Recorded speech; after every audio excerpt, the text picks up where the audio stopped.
It's Listen In with KNN, the sports sound of the district. Today, we welcome a living legend from the football world. After a stellar college career at Kansas State, he was selected in the third round of the 1971 NFL Draft by the Houston Oilers, where he played for 4 seasons. In 1976, he was traded to the Green Bay Packers, where the highest point of his NFL career came in 1983, when he powered the Packers offense to a then-team record 429 points and threw a career-best 32 touchdowns. At the 20-yard line of the Atlanta Falcons, Dickey to Kaufman, touchdown. Dickey, Kaufman is there. This will be 6. All right. Dickey, wide open. Down the sidelines. Oh yeah. Mike beautiful move. And Dickey loved it. You see the expression on his face, a little wink in his eye. Hey, he said, we got him again. After his retirement, he was inducted into the Green Bay Packers Hall of Fame and the Kansas Sports Hall of Fame. We welcome Lynn Dickey to this live stream broadcast of Listen In with KNN. Right now, with your host, Kelsey Nicole Nelson.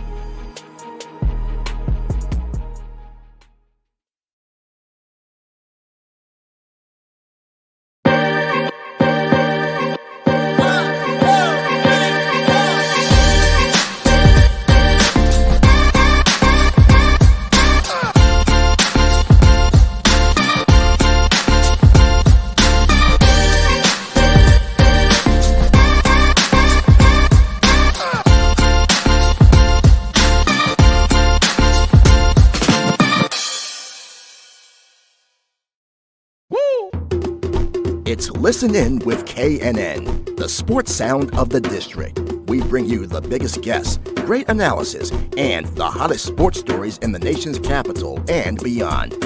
And we bring it to you live. Welcome to this live stream broadcast of Listen In with KNN. Here's your host, Kelsey Nicole Nelson.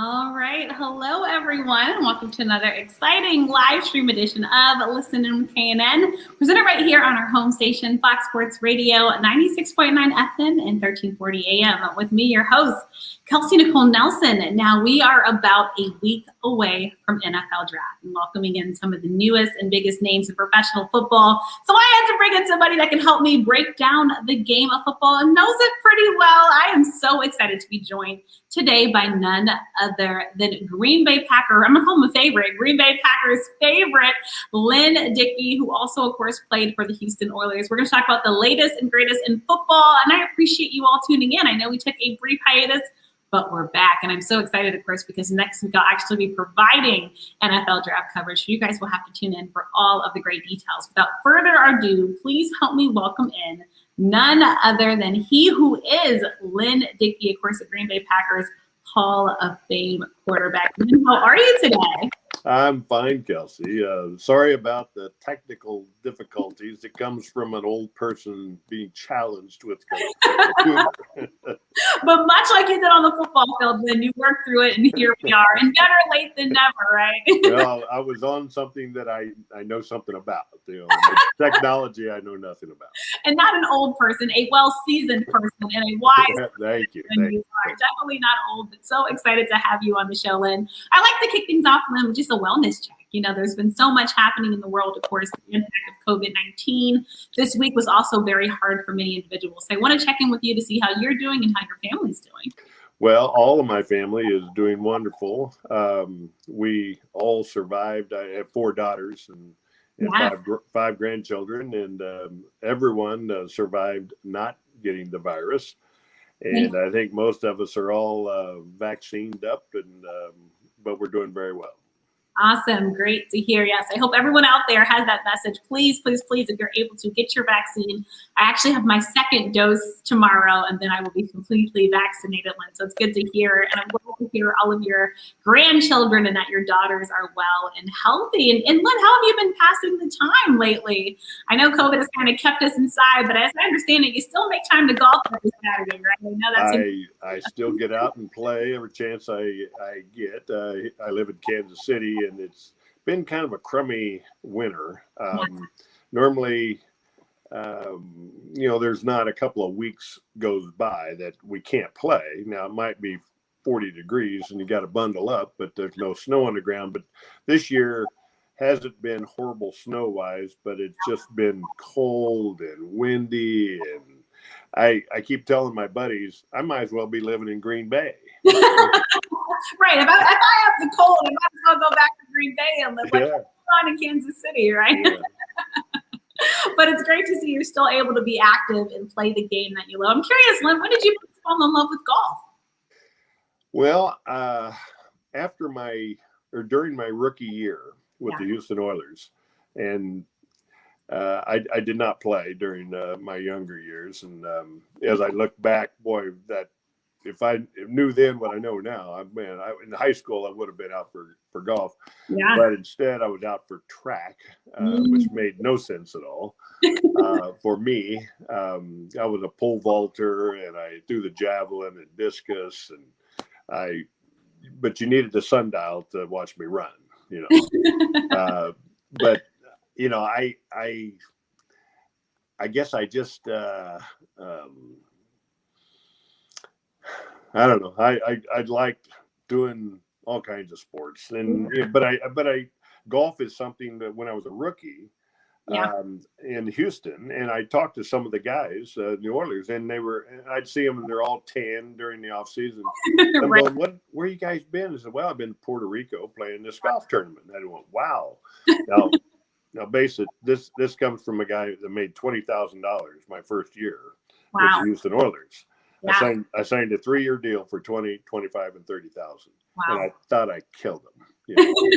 I thought, wow, I just, these people are so dumb. They paid me 20,000, right?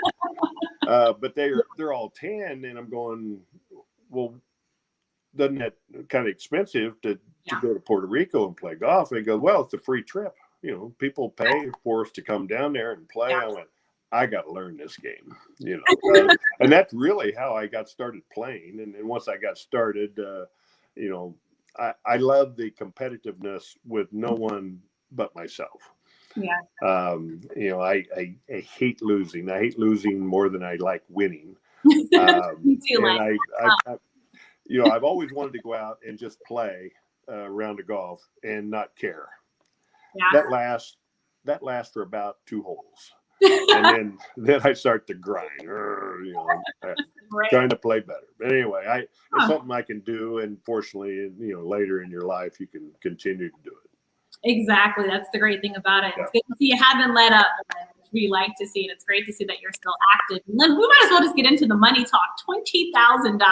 I know you're looking at these guys today getting signed together a week away from the NFL draft. Just a lot of money they make now, right, Lynn? I mean, these contracts. Well, and I thought about this when I was playing, and I started my first 3 years, signed a 3-year deal. I think I signed for 20, 25, and 30,000. Yeah. And I think I got a $30,000 bonus. And I just thought, oh my gosh, what am I going to do with all that money? Right. Like I made it. I was a little green. I didn't really know much about money. I knew my father. He worked on the railroad, Missouri Pacific Railroad here in Kansas. And I knew the best year he ever had. He made about $9,000. Wow. So I thought, they're paying me 20. This is like stealing, and I really wasn't sure how I was going to spend all that money. So I decided I'm only going to take $10,000 to live on my rookie year, and I want to defer the other $10,000 and pay me $1,000 a year, starting in 10 years for another 10. Well, it was so dumb. really dumb, really dumb. I did have an agent back there. It was an old friend of mine, but that was the last time I ever had an agent.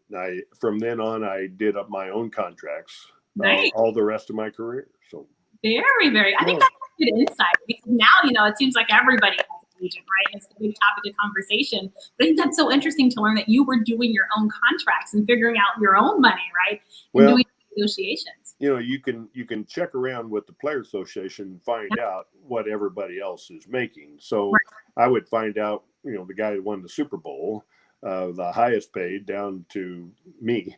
And then as my career went on and got a little better and better, and I that's the way I negotiated. I tried to figure where I fit in, what slot. And crazy enough, in 1985 was my last season.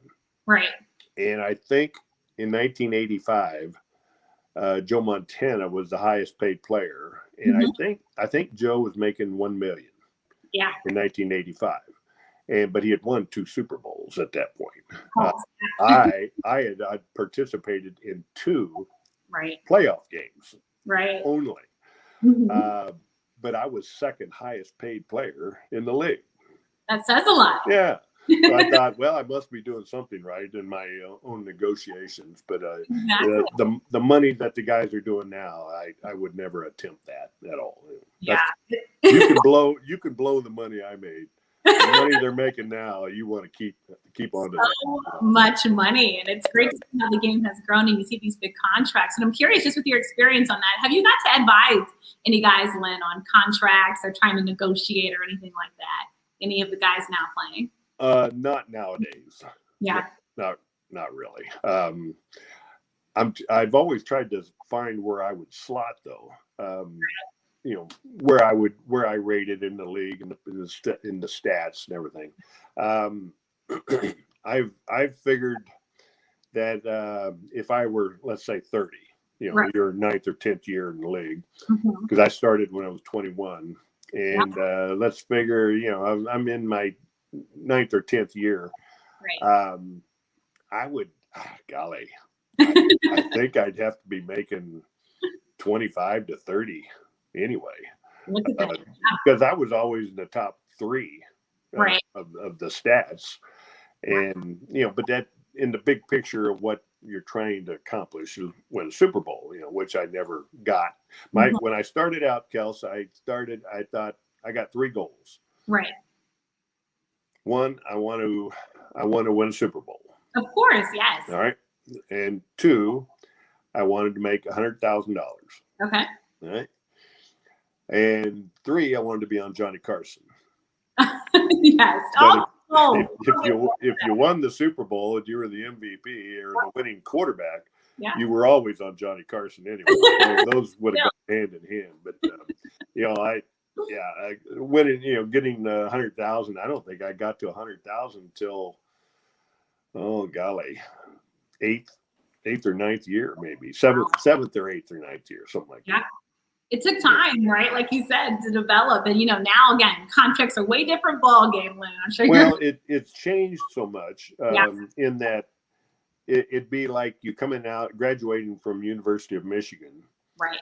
And you go right into Ford Motor Company as vice president. If you're a first-round pick, it's crazy. You don't know anything about what you're doing. Right. Where the kids now come out and you're a number 1 pick and they pay you millions and millions of dollars, and until they scaled it down and got a different format to pay these guys. But they were making incredible amounts of money, and everyone knows about the Ryan Leafs of the world, guys that really bombed out and it just didn't work for them. But that would be like coming out of University of Michigan and making you the vice president of Ford Motor Company and paying you all this money, $20-30 million a year, and you don't know anything about it. So they got to fire you, and a lot of money down the drain. Yeah. Yeah, it's just true. It's the equivalent. And then, while we're talking about this money, let's talk about your beginnings, right? Because we heard how much you were making, but let's talk about growing up, right? In Kansas. I mean, Kansas has a special place for you. But let's first talk about falling in love with football, Lynn. When did that start for you? When did you know football was the game that you wanted to play for the rest of your life? Well, I don't think that I really did until college. Yeah. I did not have any peewee football. Mm-hmm. I started when I was a freshman in high school. That was the first organized football that we had. And probably my senior year, I was the quarterback, obviously, but my coach, was a tough guy, really tough guy, and passed away here about 7-8 years ago. Sorry to hear that. But I noticed our middle linebacker was not very active. He just wasn't playing very well. He didn't make plays. So I went to the coach and I said, "Hey, coach, I'd like to play middle linebacker on defense. I think I can do that." And he goes, No. What if you get hurt? We don't have anybody else to play quarterback. Yeah, hurt. I don't get hurt. At that point, you're young and dumb, and but I think you're invincible.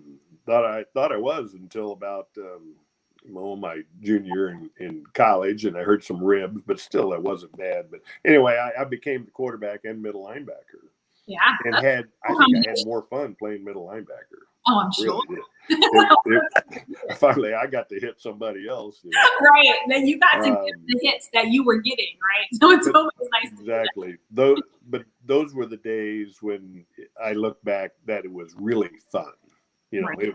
It was just fun. And I went to college, and the fun meter started coming down a little.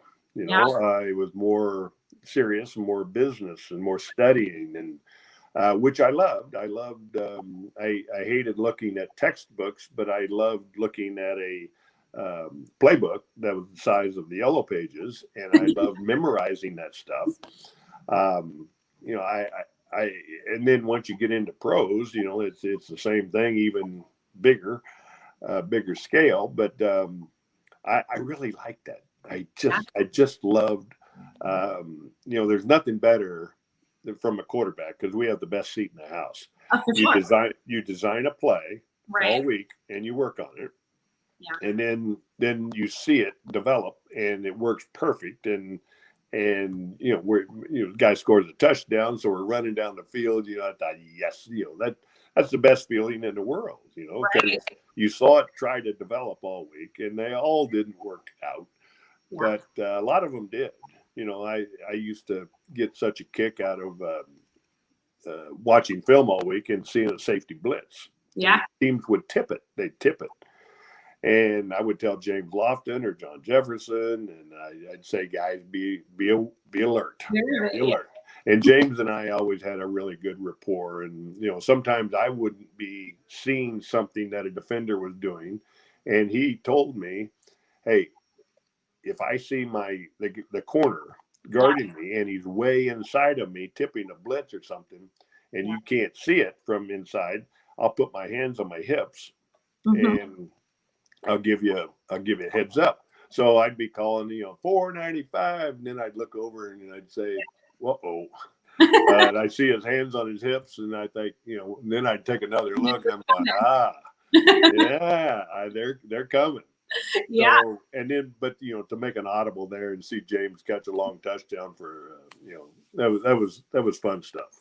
Yeah, and just hearing you say that, we're talking a lot about quarterbacks right now, Lynn, with this upcoming NFL draft. You just gave some really good tidbits that I hope they're listening to. And so, as we talk about quarterbacks, and everyone's really excited about them, what do you think? What would your advice be to the quarterbacks that are getting ready to get drafted? What would your advice be for them to have success in the National Football League? And as scouts and as fans, what should we be looking for in terms of looking for people that we think will have longevity in the National Football League?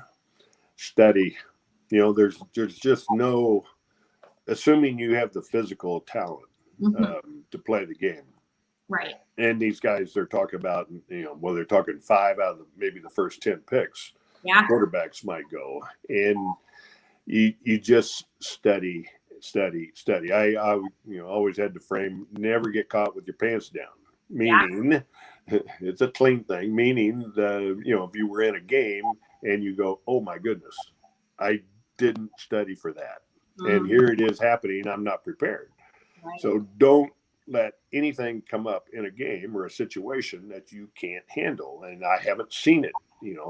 If it's something Bart Starr used to, when I got up to the Packers in 1976, during training camp, he'd look at all the quarterbacks and he goes, all right, guys, first rule is do not waste my timeouts.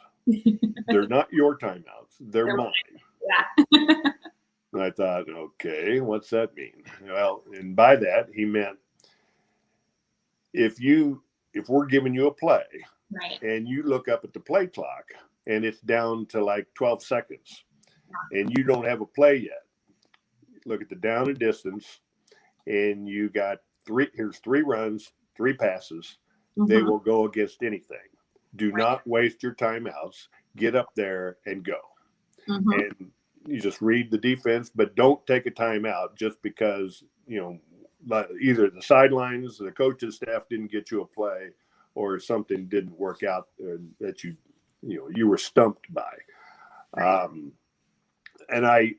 But I always studied and I was so lucky that I had a mentor like Bart, because Bart was a fabulous student of the game. Yeah. I would have loved to play for Coach Lombardi. Just loved it. Back in those times with Coach Lombardi, they just did not.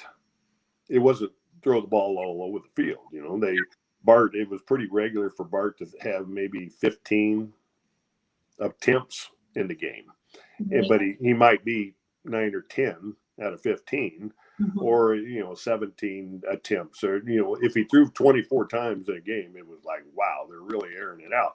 But Coach Lombardi didn't believe that. They had a great running game in Jim Taylor and Paul Horning and Elijah Pitts, and he built a great defense. Right. You think back where he came from, which was the New York Giants, where Tom Landry was the defensive coordinator and he was the offensive coordinator. Now, can you imagine that staff, the knowledge that those people had? That would have been incredible, but I would have loved to have played for him. All those guys that I talked to now, they're passing along. In fact, Jerry Kramer, a good friend of mine, I love picking his brain and asking him, what would Coach Lombardi think about this or that or this, things that happen in today's game. Right. And, guys are showing off, and boy, he wouldn't have been big for that. It's great that you make great plays, but, they always have a saying, act like you've done it before. And you're going to do it again, But, I got a bad cold and I was up outside of Green Bay a couple of weeks ago, walleye fishing on a lake. Nice. And the wind was blowing, it was cold, rainy. So bear with me here, dear. No problem. Look, we love it. Anyway, I would have loved to have played for Coach Lombardi. Yeah. And I think you hit on such just important points, because also we know to have success in the National Football League, it's important to have a coach that you can connect with, right? And a coach that you can learn from, and a coach, Lynn, that can develop you, right? Because a lot of times we see this and we're like, well, hey, if he was in a different system or if he had a different coach, right, maybe his career would have went differently. Like on the top of my mind here in the DC area, the last MVP, right, Lamar Jackson, and his connection with John Harbaugh, right? So you had a coach that won Coach of the Year, and when Lamar Jackson won MVP, and everyone was talking about their relationship and the way it clicked and how Baltimore was perfect for Lamar because he was in a system and with the coach that understood him and developed plays in a system that worked for him. So also, can you just touch on that importance of coaching, Lynn, and just hiring the right coach to make sure that you can succeed in the National Football League? Yeah, I see it every year, and wow, if you took that guy and put him on this team, right? And it's amazing how the ego gets in the way of some of the coaches. let's, you mentioned Lamar Jackson. Right. I mean, obviously a fantastic athlete. And, John, he may not do everything that John Harbaugh does, but I'm guarantee you in the coaches meeting, he's telling the quarterback coach and the offensive coordinator, listen, he doesn't do this or this exactly the way we want, but he does these things over here. Fantastic. So let's work with that. But sometimes coaches don't see it that way and go, they make you do something that, you're probably not that good at. Right. Yeah. Here in Kansas City, of course, with Patrick Mahomes. Right, Andy. Yeah. Trying to think of something that he doesn't do well. It's hard. I mean, that guy, he's special. He's fun to watch. Yeah. I feel like I'm really, really lucky. Of course, I'm a huge Aaron Rodgers fan.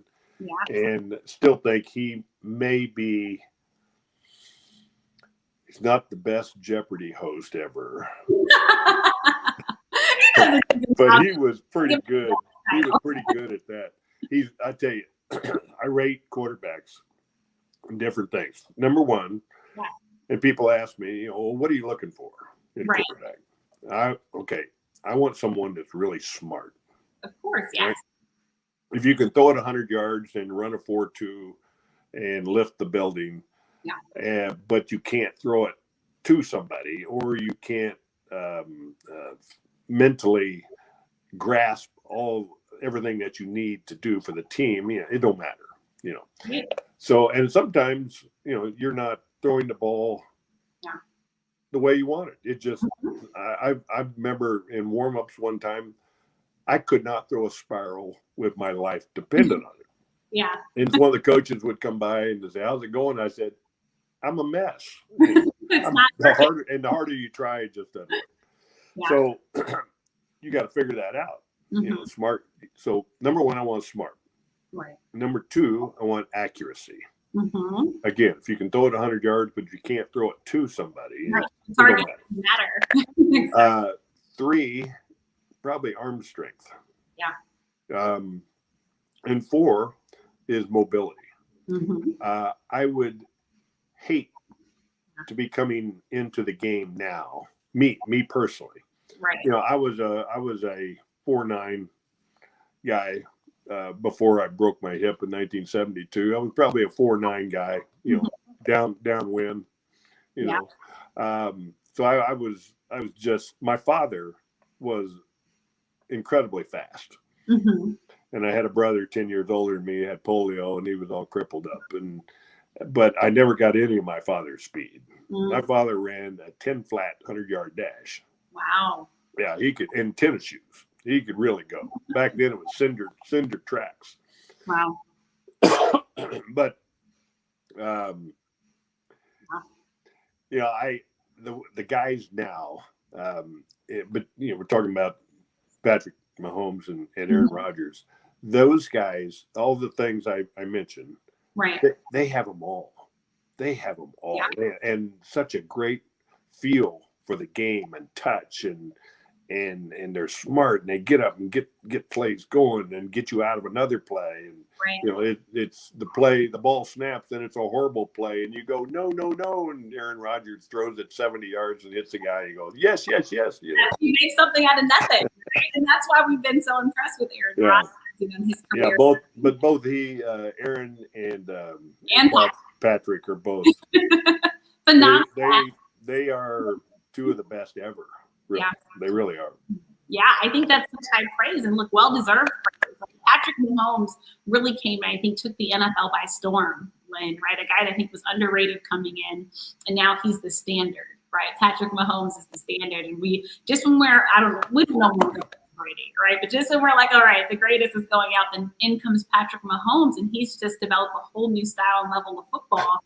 And he's still young, Lynn. Like, we still have so much. Well, you mentioned Tom Brady, and obviously a fantastic career. But you show me a good quarterback, and I'll show you a guy with a lot of championships. I'll show you a good running game and a great defense. Yes. Quarterback's two best friends in the whole world are being able to turn around, hand it off, and have a really good running game, and the defense being able to stop people. So you don't have to go out and throw it 50 times. There's a difference today in throwing it 50 times, 45 times, let's say. 50s are a lot. 45 times. Difference today in doing that and having that many attempts, and back in 1983. I think 1983, James Lofton averaged maybe 22 yards per catch, but we threw the ball downfield, and just everything. It was a lot of deep, long rhythm stuff. Right. And today, it's 3 steps, 5 steps by the quarterback, and 5-yard patterns, 8 yard, 10 yards, and you don't give the defense a chance to get to you, and you keep the chains moving. They use it as a running game. It's a different thing today. If I played today, if I didn't hit 70%, I'd be kind of upset with myself because you're just playing catch. Yeah. But Tom has, they won another Super Bowl. He won another Super Bowl. But I'm telling you, that defense. Now, Kansas City was without lots of offensive linemen, and all week leading up to that game, I thought, boy, they're in big trouble. Because the Buccaneers defensive line is pretty good. Yeah.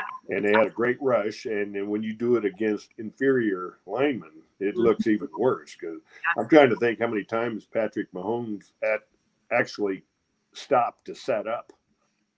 And if he did, it wasn't a half second. Because he had to take off and run all over the place. Now he's got the talent to do that, but you can't win football games doing that. And obviously they didn't, and they lost. Exactly. We remember that game. But again, I think, you talk about Patrick Mahomes and what he'll learn from that. And you're right. The importance of your O-line is very important to a quarterback. And for quarterbacks to have success and hopefully not have injury, right, we know how even more important that is. And, I want to go back to Aaron Rodgers because he's someone else that has had longevity in the National Football League. And, you see him doing the Jeopardy thing. We'll see how that turns out as they try to finalize the hosting and see if he's able to balance both. But, there's also questions with Aaron Rodgers, right? We saw what happened in Green Bay. But then we see him, Lynn, have just this magnificent MVP year, right? And now there's still questions, though, about just if Green Bay will be the place that, Aaron Rodgers retires in. So just curious your thoughts on that. And just, any words of wisdom you give to Aaron Rodgers? Because obviously you're someone that was traded, right, and had to join a new team. And we saw your success in Green Bay. But for Aaron Rodgers, I felt like probably always feeling like he has to prove himself now to this franchise, even though he's been a proven winner for Green Bay. What have you thought about this whole situation and just Aaron's possible future with the Packers? Well, I would certainly hope that he does finish, and it depends how much longer he wants to play, too. Right. With the salary cap is always a factor, and because I think he's up there. I think he's 35, 38, probably pushing 40, million. But there's always a way to get around it. The salary cap, here's a number for the salary cap, but it really doesn't mean that much because they do so much conniving and switch things around. And Tom Brady, I'll give him credit over the years. It's great to make $45-50 million a year. It'd be great. But if you don't have anyone around you to help you, what difference does it make? Exactly right. You're going to spend your money in the hospital, because you're going to get beat up. You get hurt, yeah. Well, and Aaron has continued to do that to help the team because he's smart enough to know that, I need people around me offensively and defensively for us to win. And that's the whole goal of the whole thing. And Patrick Mahomes has done the same thing here in Kansas City. But I would hope Aaron wants to finish his career. But I can't blame him, one bit if the Packers want to move on with their young quarterback that they got last year. Right. There's no way. There is no way in the next 3 years, assuming Aaron does not get injured and maimed. There's no way this kid can come in and do what he does. Right. I don't care who you are. I wouldn't ask anybody in their prime to come in and try and do what Aaron Rodgers does. He can't do it because he's the best at doing that. So they haven't made the guy yet that could do that. His knowledge and his vision of the whole offensive team and getting guys and the right spots. And, I can tell when one of them runs the wrong pattern. And he has this look like, come here. And he doesn't scream. He doesn't scream and yell at him, but, come here. I just want to get my point across. What you did was almost really good, but next time do this. And, you got to be a coach too. But I hope that he finishes his career there. And if he plays for another, I don't know, what is he, 37? I think he's 37, yeah. 37, yeah.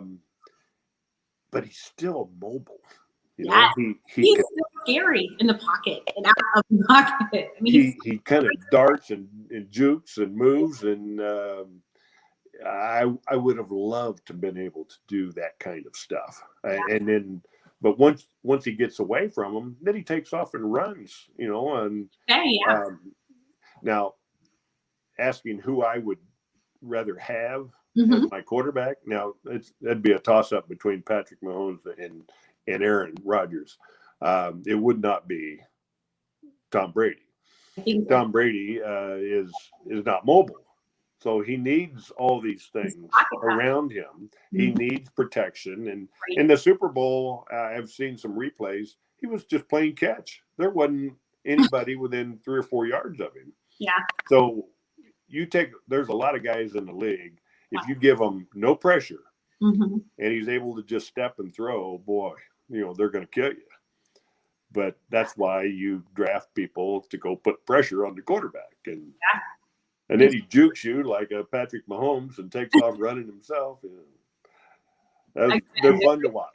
The great players do great things. I think that's the best way to sum it up. And like I said, we're talking about special players and Aaron Rodgers and Patrick Mahomes, just two of the top players, in this game. And I think they've made the game even more fun. You have quarterbacks, like you said, that are just doing crazy things. Just when you think you got them, lo and behold, they're able to pull off something incredible. And I think you're so right. I think, the Packers, obviously they have to figure it out. But when you have a guy like Aaron Rodgers, to me, Lynn, that's someone you cherish because he's so special. And of course, I think Jordan Love will be promising, but you got Aaron Rodgers. You got him right there. And just, again, the year that he had, someone else, like you said, it seems like the age bug just isn't biting him quite yet, Lynn. A very promising quarterback. I'm curious to hear from you, Lynn. Any other quarterbacks that you think are just, any of the young quarterbacks, Lynn, that you've enjoyed watching and you think are promising to have longevity in the National Football League? Well, who knows what's going to happen with Deshaun Watson and that whole thing down there is we hope it's not true. Right. But, I have no clue. I haven't heard anything. I don't know anything. Yeah. But just strictly on-field talent, he's pretty good. He is really good. Yeah. And, Lamar Jackson, obviously, but I don't care who you are. Yeah. If you have to throw it 50 times to win, the odds of you losing are tremendous. It's a high percentage that you're going to lose the game. To me, Coach Lombardi, and even back to Woody Hayes days, that was the old thing where, if you throw the ball all the time, there's 3 things can happen. 2 of them are bad, but there's a lot of truth to that. Yeah. Defensive linemen get paid too. And they know if you cannot run the football and your quarterback's not very mobile and they can just get their track shoes on and come, it's horrible pressure on the offensive linemen. They hate that. They're wanting you to run a draw or a screen like every 3rd play to slow the guy down. But it doesn't matter who you are as quarterback. You're going to have problems because too many bad things can happen.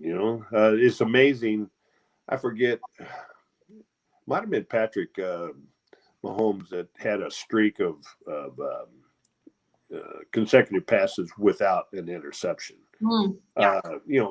Tip passes, your arm gets hit and fluttered, and a defensive tackle catches it. That's an interception. You got to be really lucky. So yeah, you need I'd rather be not the best quarterback in the league and have the best line in the league. And I've always said that you take the best offense and defensive lines, right, and on the same team, and you can put an average quarterback back there. And you're probably going to win 10 or 11 games. And that's what you need. You dominate, and because you don't have to take chances on offense because your defense can stop them. Right. Not that the 1985 Bears, which was a nightmare to play against. Those guys, I asked my center at the time, we'd watch film, and I still wake up in the middle of the night and see all these guys. Steve McMichael and William Perry were the tackles, and Dan Hampton and Richard Dent were the ends. And of course, you had the three best linebackers in the whole league were on one team. Yeah. Singletary, Wilbur Marshall, and Otis Wilson. Yeah. I'm going, this is not fair. Right. I mean, but they accumulated these guys, and then you throw in Buddy Ryan as their coach, and I think I could have played quarterback pretty easy. But I've talked to Jim McMahon, and he got a little frustrated. Do you like winning the championship? Absolutely. But every quarterback wants to at least throw the ball up and down the field a little bit. But I think he was under direction from Mike Ditka. Don't turn the ball over. Just don't turn it over. If the wide receiver is standing there and there's no one within 5 yards of, throw it to him. Right. Other than that, throw it in the stands. We're going to punt it. Our defense, if they don't turn it over down there, we're going to make up 10 yards in field position. And that team was so good. And you throw in Walter. Walter Payton was one of my favorite people in the whole world. After a couple of years in Green Bay, I was in Chicago for a golf tournament. And we're at the cocktail party the night before the tournament. And I saw Walter over against the wall. So I walked over and I stuck my hand out and I said, "Hey, Walter, my name's Lynn Dickey." And he goes, "Lynn, we play each other twice a year. I know who you are."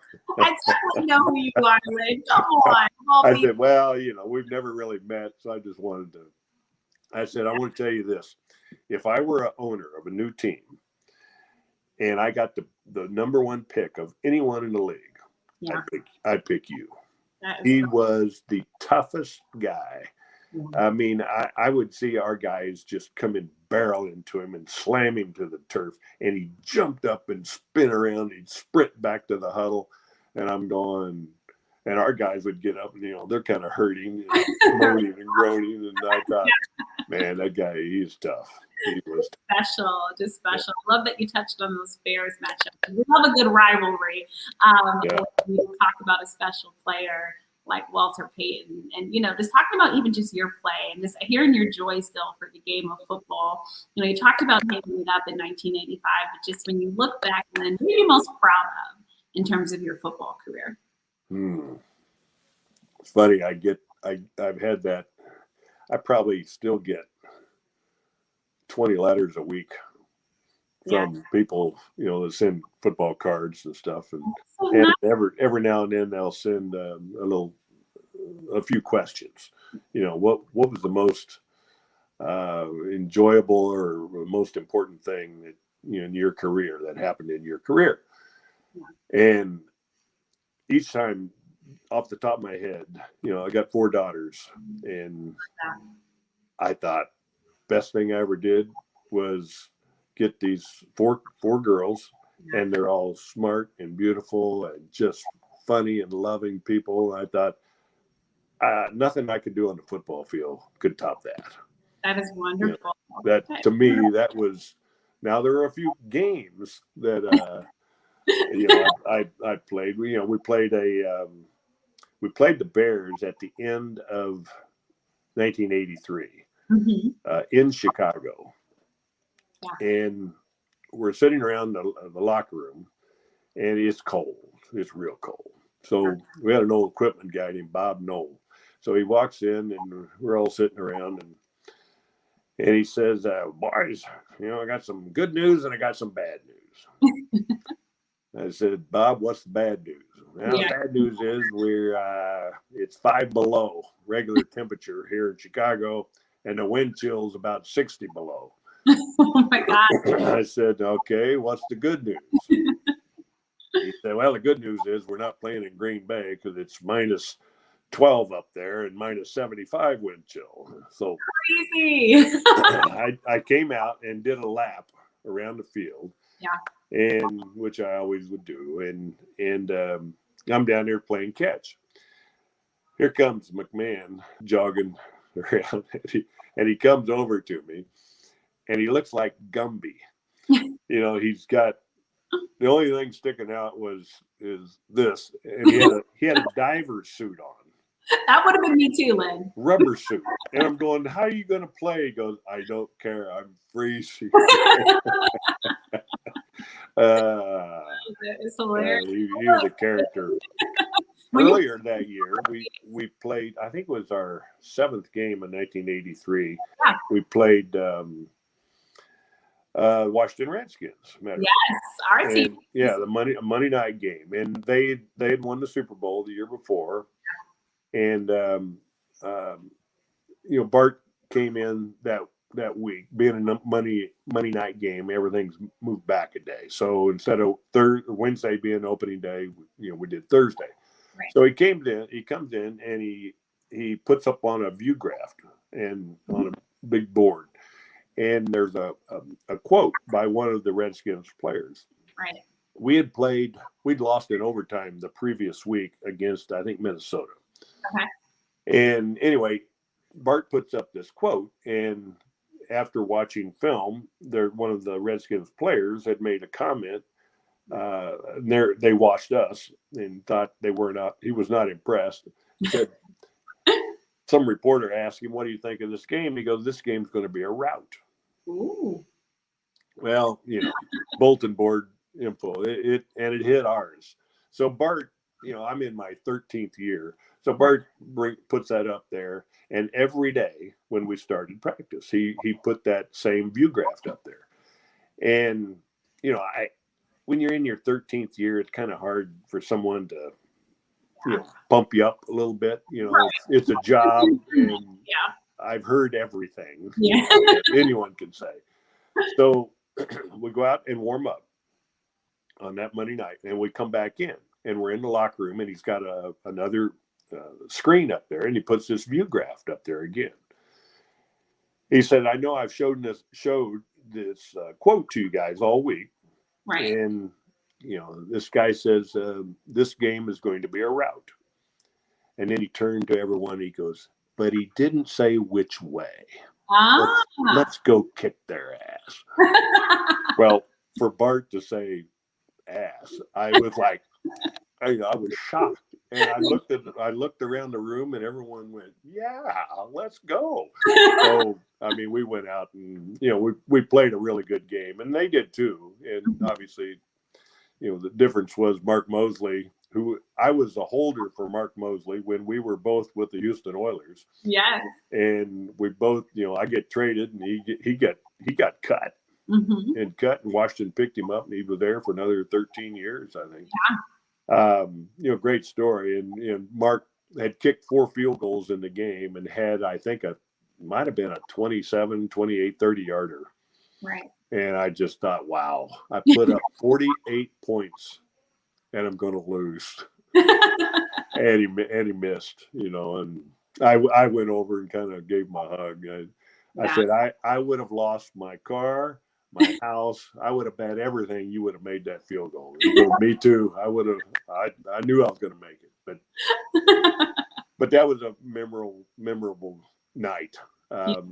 One more game that really stood out to me, and it was more of the situation. Okay. At the end of 1982, there was a strike.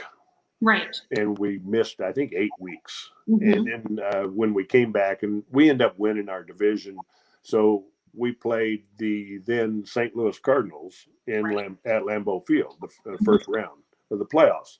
So I think the game was an 11:30 start. Right. And it was maybe January 17th because the season had moved back. Because of the strike, and so it was around the 17th of January, and the field had hay on it for a month, just to keep the frost and snow off because they didn't want to put tarp on the field. So anyway, I had my pregame meal over at St. Norbert's College in De Pere, Wisconsin, and go to the stadium, and as I was going through little town of De Pere, I saw the bank sign that said 8 degrees.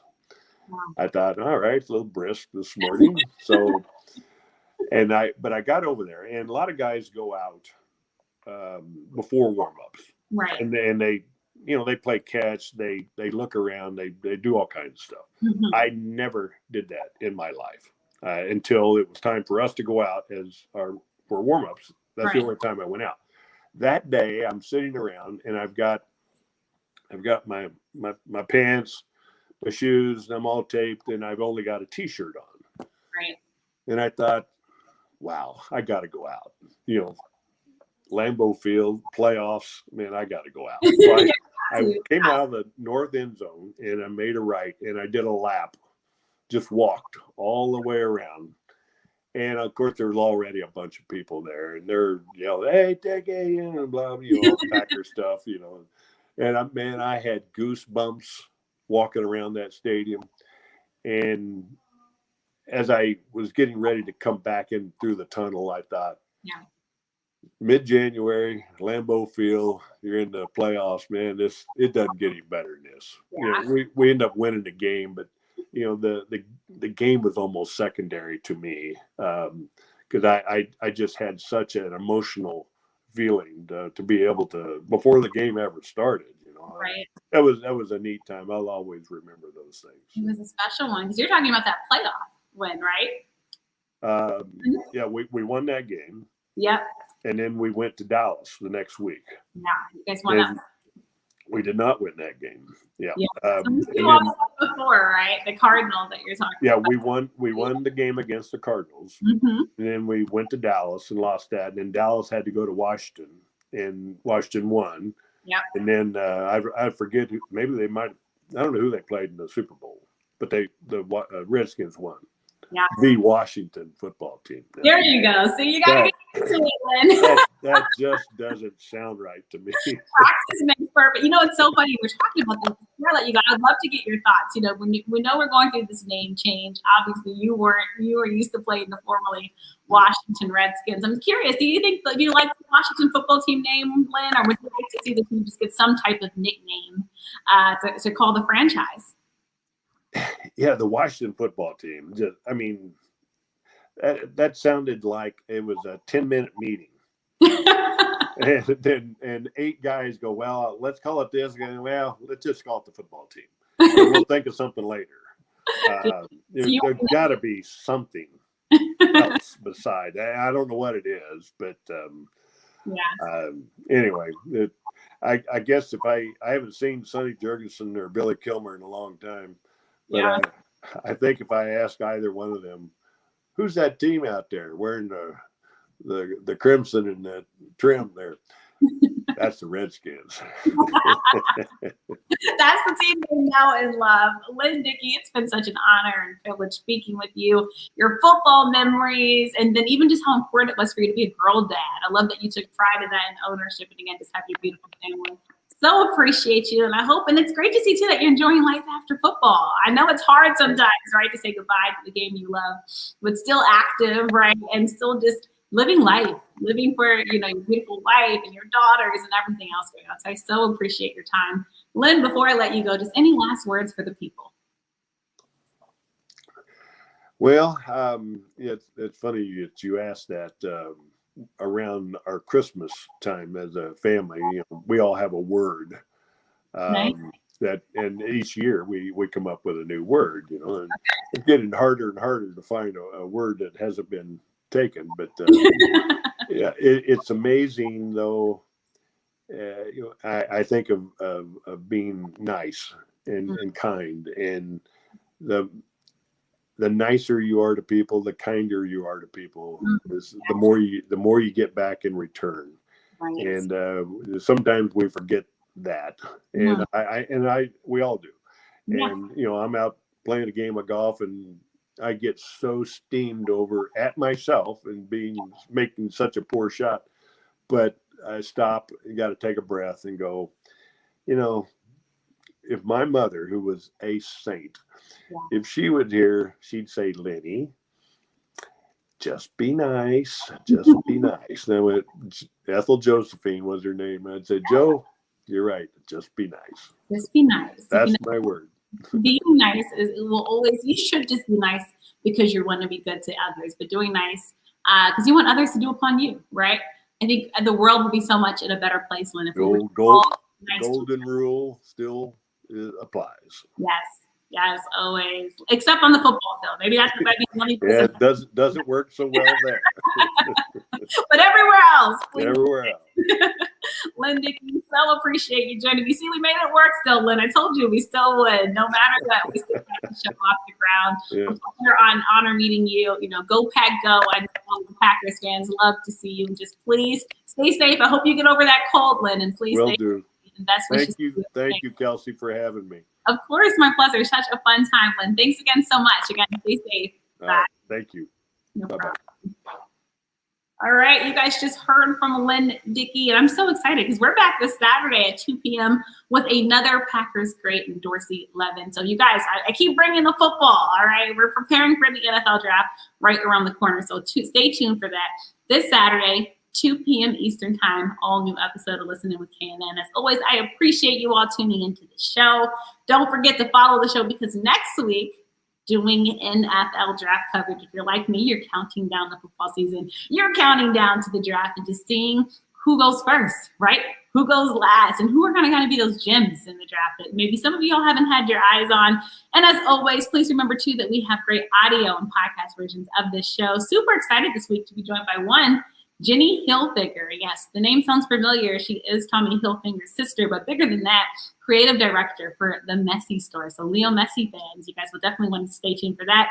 And then Justin Drummond also joined me, a D1 athlete turned entrepreneur, the youngest African-American suit maker now in the entire country. That's what we're bringing you on Listening with KNN. So those audio shows will drop this week. Stay tuned for that. And of course, as always, you guys can get those on iTunes, Google Play, and Spotify. So I'll see you all Saturday.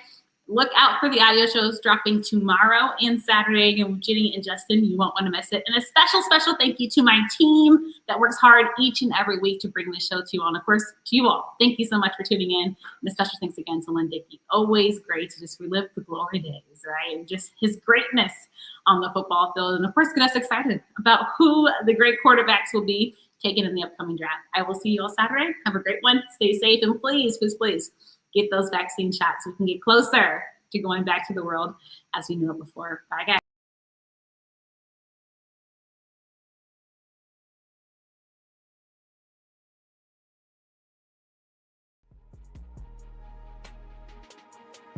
Follow Kelsey on social media at The Real K Nelson.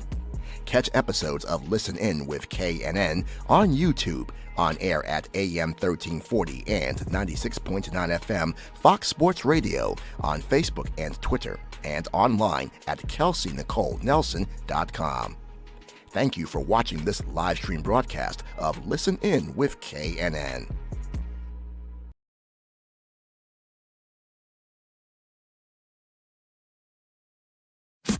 Listen In with KNN on Fox Sports Radio now offers official Kelsey Nicole Nelson apparel in a variety of styles for men and women. fashionable shirts, leggings, hats, jackets, and more. Order now and get 15% off and free shipping. Just enter promo code KNN. Get your Listen In with KNN wearables today. And check out Listen In with KNN on Fox Sports Radio with Kelsey Nicole Nelson.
You used to hear me on your airwaves or hear me on my hit podcast, but now I'm taking you to the screen.